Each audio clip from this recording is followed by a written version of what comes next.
राधे राधे दोस्तों, जय श्री कृष्ण।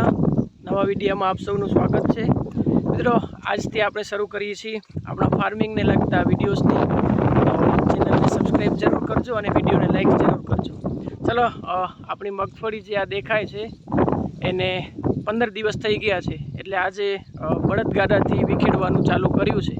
અને ચલો જોઈએ કે વિખેડા કાઢવાથી શું ફરક પડે છે અને બળદમાં અને ટ્રેક્ટરમાં કેટલું ફરક હોય એ પણ જોઈએ। ચલો તમને બતાવું અમારું જે ખેતર છે એ અને એમાં જે વિખેડા ચાલુ છે એ પણ બતાવું। હજુ 15 દિવસ કાલે થશે, આજે 14 જ દિવસ થયા છે અને તમે મગફળી તમને બતાવું કે કેવી થઈ છે। જો આ આપણી મગફળી છે, હજુ 14 જ દિવસ થયા છે અને અત્યારે વિખેડા કાઢવાનું ચાલુ છે બળદગાડાથી। જોઈ લો, અત્યારે હજુ વિખેડા જ કાઢ્યા છે એટલે થોડી દબાયેલી લાગે છે, કરમાયેલી જેવી લાગે છે। તમને હવે એક બીજી વસ્તુ બતાવું કે વિખેડા કાઢ્યા પહેલાં અને એના પછી કેવું દેખાય છે।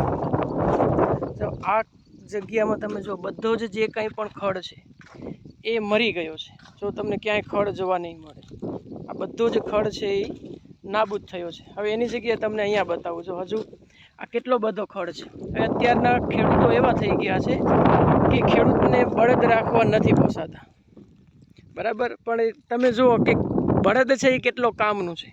માત્ર ખાલી 10 દિવસ તમારી વાડીમાં એ કામ કરે એટલે એ પોતાના આખા વર્ષનું બધો જ ફળ આપણને આપી દેતો હોય છે।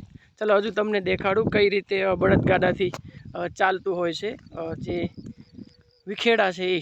સીધો જ ફાયદો દેખાય છે ને, આખી લાઈનમાં ક્યાંય વચ્ચે ખડ નથી દેખાતું અને જે જમીન ટાઈટ થઈ ગઈ હતી એ પણ એકદમ ખુલ્લી થઈ ગઈ છે। હવે આને 2-3 દિવસ સુધી બિલકુલ પણ પાણી નહીં આપી, જેના કારણે જે આ ખડ છે, આ જે ખડ છે જો દેખાય છે એના મૂળિયા છે એ બળી જશે અને એના પછી ક્યારે પણ આ ખેતરમાં ખડ જોવા નહીં મળે। આ જો બધા જ ખડ છે એ બધું જ નીકળી ગયેલું છે, આ રીતે તૂટી ગયેલું ખડ દેખાશે। અને જ્યાં હજુ નથી ચાલ્યું એ દેખાડું। જો તમને જે ગઈ વખતના એરંડા છે, બાકીનું જે કંઈ પણ આ પ્રકારનું ખડ છે, આ બધા જે ઘાસ છે એ કેટલા તમને દેખાય છે। એટલે એક વખત ખાલી વિખેડા હલાવવાથી જે જમીન છે એ પણ એકદમ ખુલ્લી થાય છે અને જેટલું પણ ખડ હોય એ બધું બરબાદ થઈ જાય છે, એટલે કે નાશ પામતો હોય છે। જોઈ લો તમે, હજુ 13 દિવસની જ મગફળી છે અને વિખેડા ચાલુ કરી દીધા છે। આ આપણા વાડીના માણસો છે, જો બળદગાડાથી વિખેડા કાઢે છે, મેઘાભાઈ, ભારાભાઈ અને ગણપતભાઈ। ખેડૂત કેટલો હેરાન થાય છે ત્યારે જો પાક ઉત્પન્ન થાય છે અને પછી આપણે કહીએ કે મગફળીના ભાવ વધારે છે ને ટમાટરના ભાવ વધારે છે। પશુ જેવા પશુ થાય ત્યારે આ પ્રકારે ખેતી થતી હોય છે। તમે વિચાર કરો કે સવારથી સાંજ સુધી આ રીતે કમરથી ઝૂકી અને આ લોકો કામ કરે ત્યારે માન 2 રોટી એમને મળતી હોય છે। એટલે ખેડૂત માટે આપણે બધાને માન હોવો જોઈએ, ગર્વ હોવો જોઈએ કે આટલા બધા હેરાન થઈ અને આપણને બધી જ જે ખાવા પીવાની વસ્તુ છે એ પૂરી પાડતા હોય છે। આ બળદ છે એ ખેડૂતની જે તે સમય જાન કહેવાતા હતા, પણ આજે ખેડૂતોને બળદ રાખવું પોસાતું નથી, એક જીવને પણ પારી શકતા નથી। કદાચ એટલે જ વરસાદ આપણાથી રીસાતો હોય છે અને આવી બધી હોનારતો પણ થતી હોય છે। જો કેટલા હેરાન થાય છે ત્યારે એમને માન 2 વખતની રોટલી મળે છે અને આપણે જ્યારે પણ અનાજ પાકોના ભાવ વધે તો આપણે હાહાકાર મચાવીએ છીએ, પણ જ્યારે જીઓ જેવા સિમ કાર્ડવાળા 30% 40% પોતાની કિંમતો વધારે છતાં પણ આપણે કંઈ કહેતા નથી।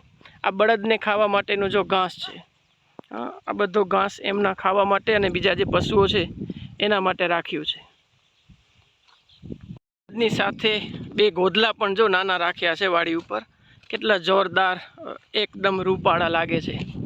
એને પાસ કરવા માટે એની સાથે રવાના કર્યા છે। જો આ એક છે અને બીજો પપ્પા સાથે જે પાછળ આવે છે, હજુ પાસ નથી થયા એટલે તોફાન કરે છે। આ 2 ગોદલા છે નાના નાના, હજુ એને પાસ કરવાના બાકી છે, એ પણ થોડા સમય પછી પાસ થઈ જશે।